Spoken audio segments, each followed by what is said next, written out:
Ada syair lagu dangdut ya yang bertutur demikian.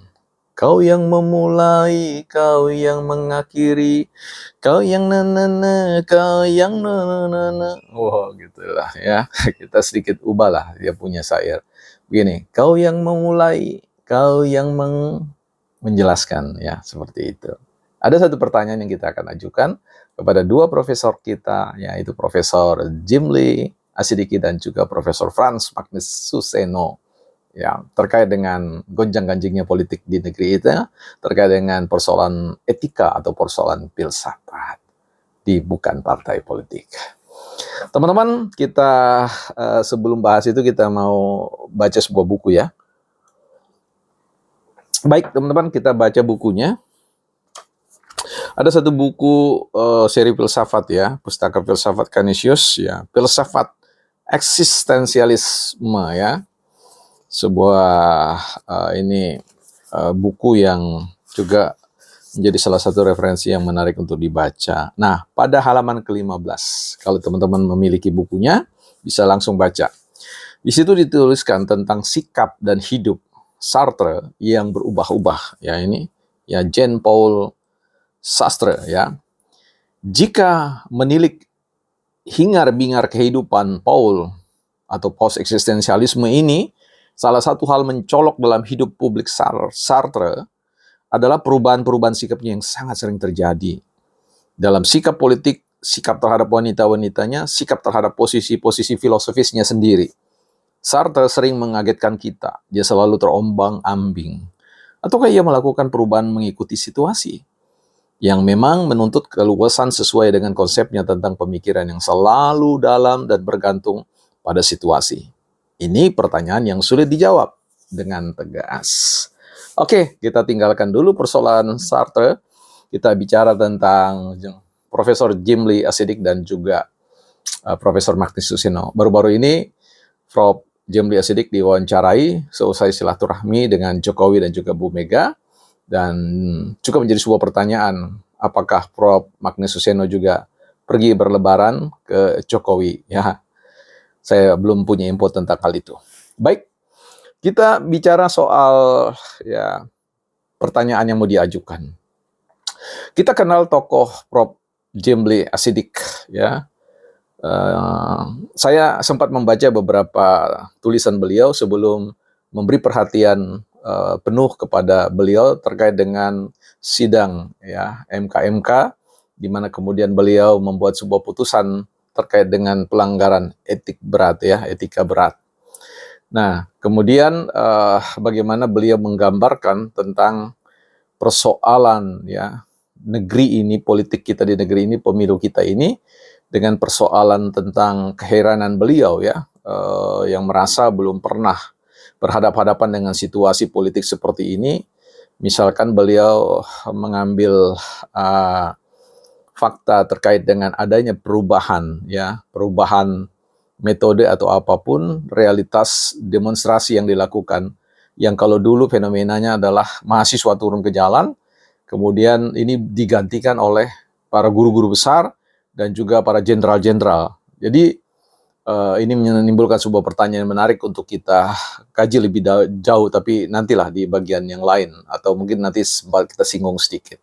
Kemudian pada Profesor Magnus Suseno, berbicara tentang bagaimana kode etik, persoalan etika ya, persoalan etika yang dikangkangi, dibelakangi, dan seterusnya ya, sehingga menimbulkan sebuah kemarahan, dan beliau turun gunung bukan hanya sebagai komentator, tetapi sebagai seorang saksi ahli yang kemudian menyampaikan pandangan-pandangan etikanya dan sebagainya.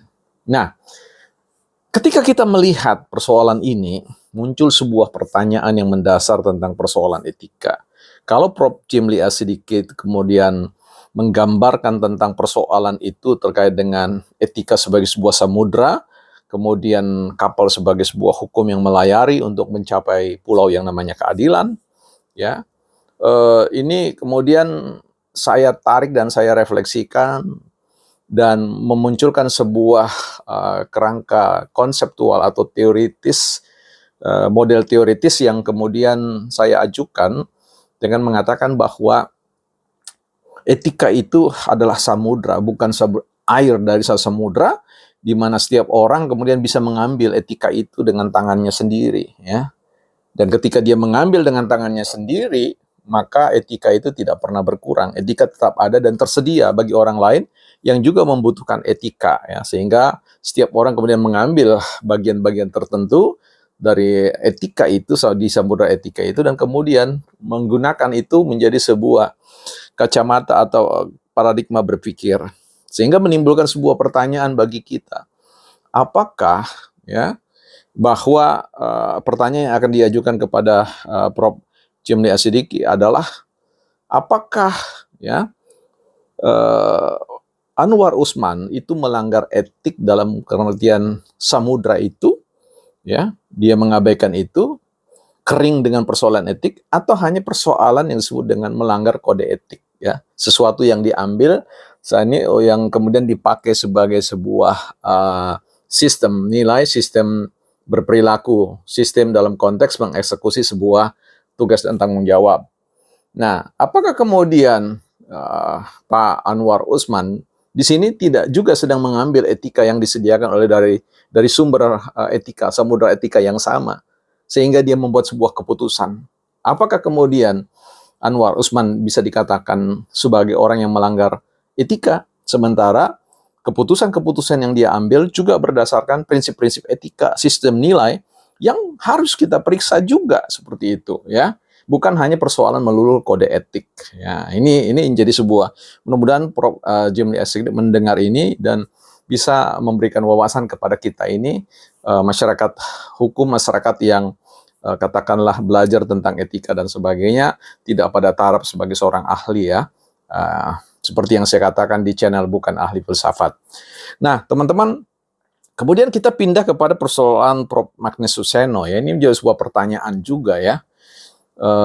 Ketika bicara tentang etika, ya, bagaimana kemudian betapa marahnya, ya, seorang Magnus Suseno terkait dengan fenomena politik yang padahal dalam buku-buku yang beliau tulis sendiri, beliau menyadari tentang kelemahan-kelemahan, bahwa hukum itu tidak pernah adil.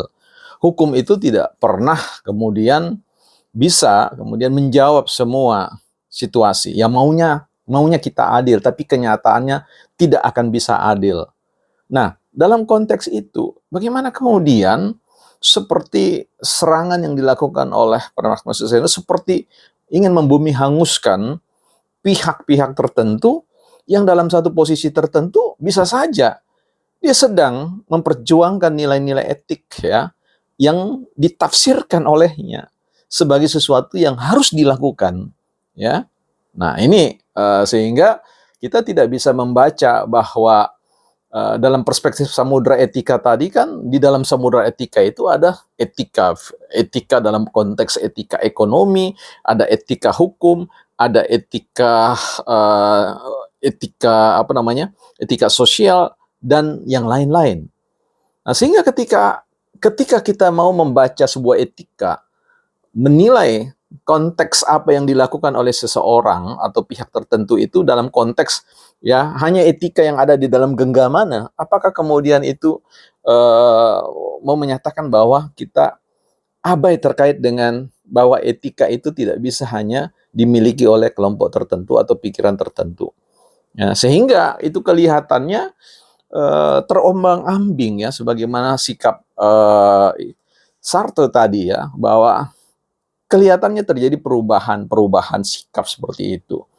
Dan kalau mengikuti juga Prof. Jimli Asidiki, kelihatannya, ya, beliau seperti terombang-ambing antara mendukung, mendukung yang satu dan kemudian mendukung yang lain. Karena memang di dalam posisi ini beliau nggak ada masalah, ya, artinya siapapun yang menang, ya, itu yang akan diikuti oleh beliau.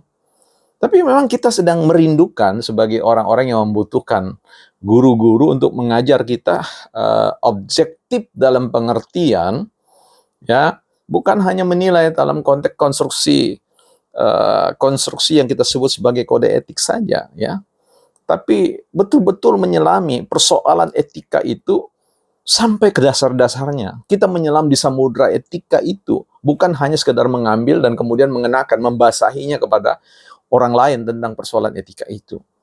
Saya sangat yakin ya, punya keyakinan yang bisa saja keliru tentang hal ini, bahwa Pak Anwar Usman membuat pertimbangan-pertimbangan hukum itu juga berdasarkan prinsip etika yang dia tangguk juga di dalam samudera yang sama.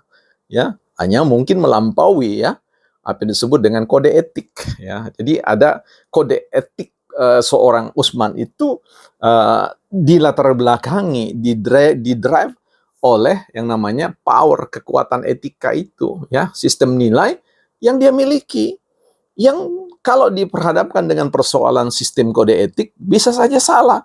Tapi kalau dia berbicara tentang persoalan etika dalam konteks yang jauh lebih komprehensif, ya mungkin lain persoalan itu. Nah, disinilah ketika Prof. Jimli Asri mengatakan ya ini sebuah tantangan persoalan kita untuk membuat sebuah demokrasi yang jauh lebih modern lagi, ya seperti itu. Ya kita tentu sepakat dengan persoalan itu, bahwa dalam waktu ke waktu kita perlu membangun sebuah lantai baru, ya berpijak pada sebuah lantai lama, atau kemudian kita merevisi beberapa bagian untuk menghasilkan sebuah bangunan demokrasi yang jauh lebih baik lagi, ya.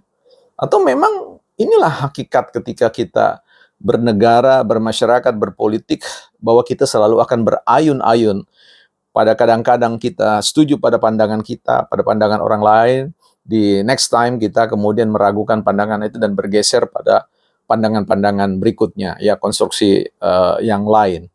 Nah, disinilah menjadi sebuah hal yang penting. Misalkan kita mengajukan sebuah pertanyaan, mengapa kemudian persoalan demokrasi model yang kita jalani ini tidak pernah bisa menghasilkan ya penurunan tingkat korupsi di Indonesia? Mengapa kemudian kita tidak kejar itu dengan persoalan etika? Kenapa seorang Romo, seorang Jimli Asidik tidak kemudian bahu-membahu membuat sebuah sistem yang katakanlah anti korupsi? Ya, bagaimana sebuah bangunan demokrasi, bangunan politik yang anti korupsi, atau paling tidak kalaupun ada korupsi margin errornya sangat kecil. Nah, sehingga jangan sampai kemudian cerita tentang pemilu Gibran, sekitar putusan paman, nepotisme dan sebagainya itu di blow up, ketimbang mau melihat bahwa persoalan yang besar itu bukan pada persoalan itu, pada persoalan kode etik yang dilampaui, yang diloncati oleh Pak Anwar Usman. Jangan-jangan ada banyak persoalan besar lagi yang kemudian ditutupi seperti itu. Ya, ini bicara tentang etika politik yang mengejar, yang menggonggong, yang membongkar, yang memotong semua diskursus-diskursus atau komunikasi-komunikasi publik yang menurut saya bisa jadi kami orang awam ini kan jauh dari ring satu pengambilan kebijakan atau keputusan. Sehingga ya kita hanya sedang membaca para politisi-politisi yang ya mudah terombang-ambing sana sini, berayun pada sebuah kutub kepentingan dan sebagainya. Ya, saya mengajukan pertanyaan ini kepada dua Prof ini dalam rangka butuh pendidikan yang lebih baik lagi untuk memahami dinamika ini. Kalau diteropong, dilihat dalam konteks kacamata etika yang sesungguhnya, bukan sekedar kode etik ya, ini etika yang sesungguhnya seperti apa wajah etika itu, wajah keadilan itu, wajah yang namanya norma hukum itu, bukan partai politik.